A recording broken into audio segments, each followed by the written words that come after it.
Sejam muito bem-vindos ao canal. Se gostam desse tipo de conteúdo, peço que se inscreva desde já, para que não percam os novos vídeos que estão cheios de informação e entretenimento. Vamos para o vídeo.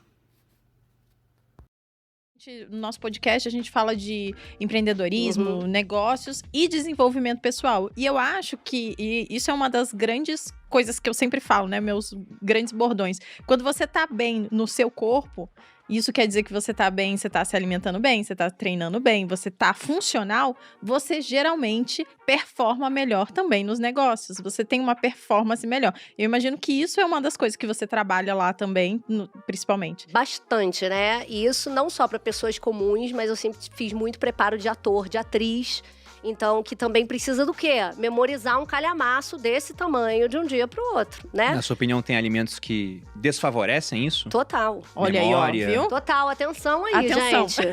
Anotando. Olha só, o que acontece? Hoje em dia, tem todo um estudo dessa parte cerebral nossa, né? Então, tem muitos alimentos que favorecem e desfavorecem a parte cerebral. Uma das piores coisas que geram inflamação no nosso cérebro, envelhecimento do nosso cérebro, é açúcar, que é proveniente também de quê? De grãos e de carboidrato. Então, a galerinha do arroz, do feijão, de muita batata. O problema, gente, não é o arroz e feijão. Tô voltando nesse assunto. Porque senão depois vão falar, Então ele é pode. contra arroz e feijão. Não, não sou contra arroz e feijão. A questão é a seguinte, tem gente que come o quê? Arroz, feijão, purê e farofa, né? Aí, de sobremesinha, come um quarto de uma melancia. Aí, no lanche da tarde, come uma tapioca recheada, né? De mel com coco, vamos supor. Tudo isso aí é natural. Até agora, É né? isso. Só que aí o que faz? Bombardeio de glicose, que chega lá no teu cérebro, começa a te dar um embotamento cerebral, você começa a aumentar a tua produção de insulina, que é um hormônio natural que a gente produz toda vez que a gente come carboidrato mesmo. Só que esse mecanismo, ele começa A falha? a falhar com o tempo, né? E aí a chegada de componentes importantes lá no teu cérebro, para ele funcionar com exatidão, com plenitude, com foco, com atenção, fica perdida. Não só cai o teu desempenho intelectual, né, de foco, atenção, cognição e etc., mas você fica mais propenso a várias doenças que hoje são comuns. Compulsão alimentar tem relação com esse aspecto de... É como se fosse assim, gente, um diabetes do cérebro, sabe assim? Que hoje em dia já tem a diabetes tipo 3, que eles falam que é o Alzheimer, né? Que é a progressão disso, né? Exatamente. É o final disso. Só que tem outras doenças, além do Alzheimer, do Parkinson, da demência, que estão relacionadas a esse tipo de diabetes cerebral. A gente tem compulsão alimentar, que é uma coisa que eu lido diariamente, o tempo todo, um atrás do outro, na clínica, nos cursos e tudo. E também outras coisas, déficit de atenção, que está aumentando muito, autismo, que está aumentando muito, bipolaridade, um monte de clientes tomando remédio para bipolaridade, esquizofrenia, várias doenças já relatadas. Está ficando comum. Estão ficando comuns e têm relação com essas doenças metabólicas que as pessoas estão desenvolvendo. Só que antes o nome dessas doenças era o quê? Diabetes, pré-diabetes, gordura no fígado, obesidade.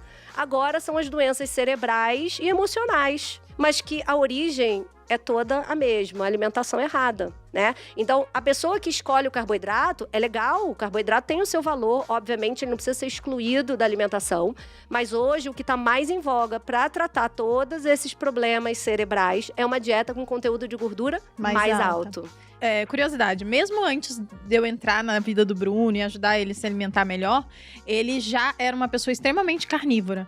E a família dele come muito mal, no sentido de comer muitos industrializados, eu muito posso falar carboidrato. isso porque eles mesmos sabem, eu já falei, eles sabem disso, muito carboidrato. E quando eu cheguei, tipo, foi muito impactante pra mim, porque era uma coisa totalmente diferente do que a minha família faz, que é de uma alimentação mais natural, mesmo que tenha mais carboidrato, é um carboidrato melhor, digamos assim, né? E o Bruno, mesmo inserido nesse ambiente, pra vocês que sempre perguntam, nossa, o Bruno tem uma memória excelente, não sei o quê.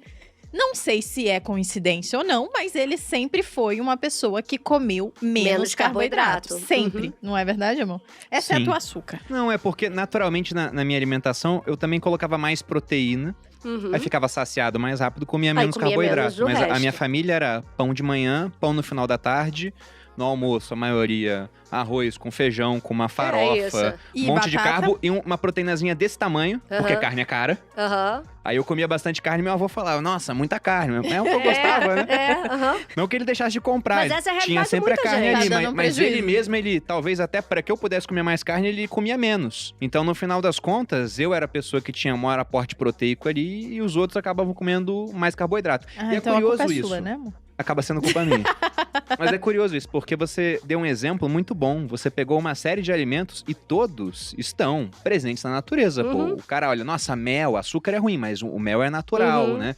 Só que não é natural a gente ter acesso a esse tanto de carboidrato de uma vez. Se a gente for voltar para esse período aí no Paleolítico, ou até depois disso, quando é que o cara achava carboidrato? Eu, quando militar, eu passei um tempo no meio do mato, já fiz sobrevivência na região amazônica, e você não vê uma fruta, não tem uma maçã na Não. Amazônia. A maçã não tem, mas tem banana. Não vai ter banana. Se tiver uma banana lá Tá realmente comida. madura, vai ter um monte de bicho que vai achar banana antes de você. Você simplesmente não acha carboidrato. E aí, de repente, a pessoa vai e bota, sei lá, 500 gramas de carboidrato de uma vez pra dentro. Então, isso, por mais que seja feito com alimentos presentes na natureza, acaba não sendo uma conduta natural. E aí, uma coisa, por exemplo, que eu noto, isso não só no consultório, mas, por exemplo, nos desafios que eu faço, que a galera entra muito pra emagrecer, fazer uma dieta low carb, uma dieta cetogênica, que é esse tipo de dieta com mais gordura e bem pouquinho de carboidrato, muitas alunas falam assim, PD, impressionante como meu raciocínio melhorou. Sim. Eu não sinto mais sono, eu durmo melhor, eu acordo mais bem disposta e o meu trabalho multiplicou minha potencialidade. Por quê? Ela entrou só para emagrecer. Ela não entrou pensando em nada disso, né? Isso aí foi bônus que ela levou. Inclusive, uma coisa que eu gosto bastante, uma analogia boa pra gente falar de alimentos doces, né? A própria natureza, ele esconde os açúcares, não é uma coisa fácil. Então, eu sempre falo, tudo que tá debaixo da terra ou no alto das árvores é porque é mais difícil de pegar, então você não pode comer em abundância. Então, se tá ao alcance da sua mão, tipo, abobrinha, né? Vagem, né? Folhas, alface, são coisas que Vai que é tua. nem a natureza quer muito, né? Não tá muito. Então você pode comer em abundância as frutinhas menos doces, né? Berries e tal. Você pega uma amora lá, essas mais selvagens, silvestres mesmo, elas não Nem são são doces, tão elas doces são bem assim. ácidas, né? Exatamente. E aí, falando sobre isso do raciocínio melhor, eu lembro que quando eu comecei a estudar sobre jejum, eu já fazia jejuns naturais, né? Porque eu comia bem, comia menos carboidrato, então você acaba sentindo menos fome, mais saciedade. Você já cortou a parte onde eu te conheci, você era meio um bicho ainda. Né? Eu ainda era um bicho. Mas vamos cortar essa parte. Vamos chegar Como na é parte que é isso? A gente vai chegar na parte da alimentação a cada 3 horas. Tá. Nessa parte, a Ariana e, meu Deus, Nossa senhora. anos difíceis. Quando eu comia muito carboidrato, eu vivia com fome, então eu Claro. vivia estressada. Aham. E o Bruno falava, meu Deus, não posso deixar essa mulher sem comer, Aham. né? Então eu era muito... Domesticada, um bicho domesticado. Vamos dar comidinha Tamagotchi. Lembra que tinha um bichinho que a gente dava as alimentava? 3 horas, Patrícia, era trocando o chocolate por tempo, assim. Jogava o chocolate, ia pra longe ali. Sim, e aí depois eu comecei a estudar sobre alimentação, né? Comecei a ir por esse caminho de alimentação mais comida de verdade, menos carboidrato, mais gordura natural e tal. E aí eu vi, né? Falei, começou a fase do jejum. Na época era 2018, talvez 17. Você 2017. já tava na acho. internet, 2016. 2017, 16. Aí eu falei pro Bruno, amor, vamos fazer um jejum. Aí ele, será? Não sei o quê. Eu falei, vamos fazer um jejum. A gente já faz mais ou menos de 12, 14 horas, vamos fazer de 16 horas. Aham. Não falei nada, só falei isso. Vamos parar de comer em tal hora, e 16 horas depois a gente volta a comer. Beleza. Aí chegou no dia, Bruno fez o jejum, aí ele chegou. Amor, não sei o que tá acontecendo comigo. Eu resolvi todos os meus problemas hoje. Todos os meus problemas. Foi. Incrível. E ele não sabia que era por causa disso. Ele falou aleatório. Eu falei, mas isso é um dos efeitos do Benefícios jejum. do jejum. Eu Você fica com perguntei a pra mente ela. mais clara. Porque eu tinha, sabe aquele monte de tarefas que você vai adiando pra fazer porque não são tão importantes assim, ou até são importantes, mas não são urgentes, seria o melhor termo. Uma série de coisas importantes que eu nunca tinha tempo pra fazer, aí de repente nesse dia fiz jejum, sentei na frente do computador, fiz tudo. Eu falei, caramba, eu fiz tudo. É bom demais, né? Aí eu falei pra ela assim, nossa, fiz tudo que eu tinha pra fazer, sobrou tempo, não sei o quê, e não tinha comida. Ela falou, pois é, e aí eu pensei, né, correlação não é causalidade, me falei, será que tem a ver com o jejum? Daí ela falou, eu não ia te falar nada pra você não ficar enviesado, mas é o que falam, um dos benefícios é o aumento de produtividade. É. De fato, você enxerga isso? Enxergo isso é publicado, as pessoas notam também. Eu faço jejum já há pelo menos 4, 5 anos. Então, também tem muitos clientes que fazem jejum, muitas alunas, cursos, desafios, milhões de coisas com jejum intermitente. Então, tem bastante casos além do estudo, né? Então, é como se a gente pensasse assim, todas as nossas células do corpo, elas são reativas à glicose. A glicose vem do consumo de açúcar, de carboidrato, de tudo isso. Então, é como se todas as nossas células, elas precisassem receber glicose para funcionar bem.